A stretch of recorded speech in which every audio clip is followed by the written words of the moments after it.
Karl Polanyi was a historian and a political economist. He wrote a book called The Great Transformation, published in 1944, so just before World War II was over. That's pretty well known, and it's a description of the transition into the Industrial Revolution. He talks about what happened before and what happened after. What many people seem to remember from this book is called the double movement, which is kind of an internal contradiction of capitalism, where once the Industrial Revolution started moving, it put in motion all these forces that pulled people off the land, that moved them into factories, that gave them wages instead of just sort of living on the land. And then there was, at the same time, the double movement was that people realized this was going to be very hard, so they tried to create some social welfare, and that actually didn't pay off very well. So he describes the Spienemann laws and a series of other poor laws.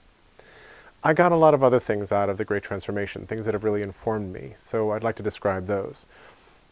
Before the Industrial Revolution, we stayed alive mostly three ways: householding, reciprocity, and redistribution. Householding meant we lived on the land, and behind our shack, our hut, we had some peas, some carrots, a pig, and a goose maybe.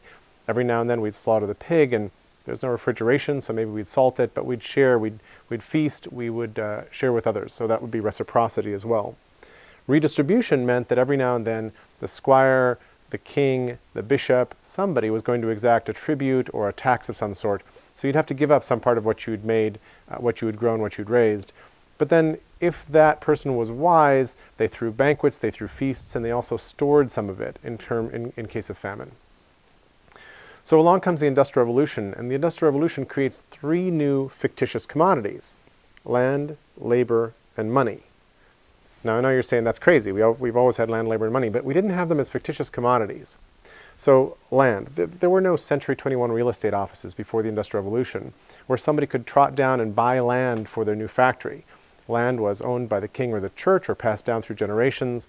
Many people lived on the land. In fact, the enclosure movements tried to pull people off the land so that the squirearchy could grow more sheep and sell wool into the early Industrial Revolution. So all of this is happening at the same time over the course of a couple centuries. Labor. There was no free labor force. People were tied to the land, they were serfs. Very few people traveled more than 3 kilometers from home their whole lifetimes, unless you were in the military or the church or in one of the trades where you were on tramp or you were a tax collector. You probably weren't going very far your whole lifetime. And then money. Yes, there have been coins for a long time, and yes, there were markets. But the markets were very regulated and kept very separate from each other, and they didn't exist for everything.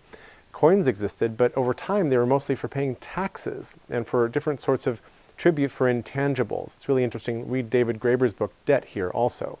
We didn't start using coins because barter stopped functioning. There really wasn't barter inside of villages where people trusted each other. There were other ways of staying alive. So the Industrial Revolution really wreaks havoc on everything, and there's a series of economists, the early economists: Adam Smith, David Ricardo, Jeremy Bentham, Robert Owen. All of these economists try to figure out what's going on, and they're writing in this very weird period where the whole thing hasn't played out yet. And they're trying to do this double movement. They're trying to see if the poor laws will actually help, and they're not helping. And of these economists, Polanyi says, only one of them actually understood what was going on and did a pretty accurate prediction of what would happen, that this was going to be pretty awful for people, that they would be working in squalid conditions and taken advantage of over and over again until somebody fixed it. And that was Robert Owen, who, strangely enough, is the father of socialism. Now, later in his life, he got a little kooky and he started coming up with utopian communities and a bunch of other stuff. But early on, he didn't kind of just sort of close his eyes and jump off the cliff with the other economists and say, oh, we're just going to have to do this. Here we go. He knew that it was going to be really hard. So Polanyi says all these things based really on facts. He's looking at the historic record. He's a pretty good historian. And I think of what he said a lot in terms of how we lived before we turned everything into something with a price. So before the Industrial Revolution, everything didn't have a price. Money wasn't what you bought everything with. People stayed alive and lived pretty good lives. Now, our crops might fail, we might actually have starvation, or the enemy might wash up on the shores and we might die in a war. But the idea of poverty, says Polanyi, is new in about 1650. Before 1650, the idea that one family would sink below the waves economically because they couldn't find a job was just unheard of. The idea of unemployment is a new word in about 1750. And there are two kinds of unemployed. There are the complete unemployables, people who are handicapped in some way or just not that smart or in some other way really hindered from getting employment. So for them we create poorhouses and we make them so awful that nobody would actually ever purposely want to live in a poorhouse.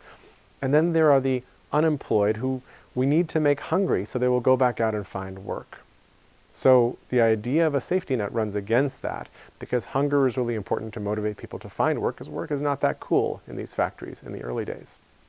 So that's a lot of what I got out of The Great Transformation. I highly recommend you read it. It was written in the same year as Hayek wrote The Road to Serfdom, which, as far as I could tell from reading it, didn't pull any facts. And basically Hayek is completely scared that the Roosevelt New Deal is going to turn the U.S. into Stalinist Russia. And these books are often held up against each other, and I find that very strange. Anyway, I hope you found this useful, and I will be doing some more short universities on different books like this. Thanks very much.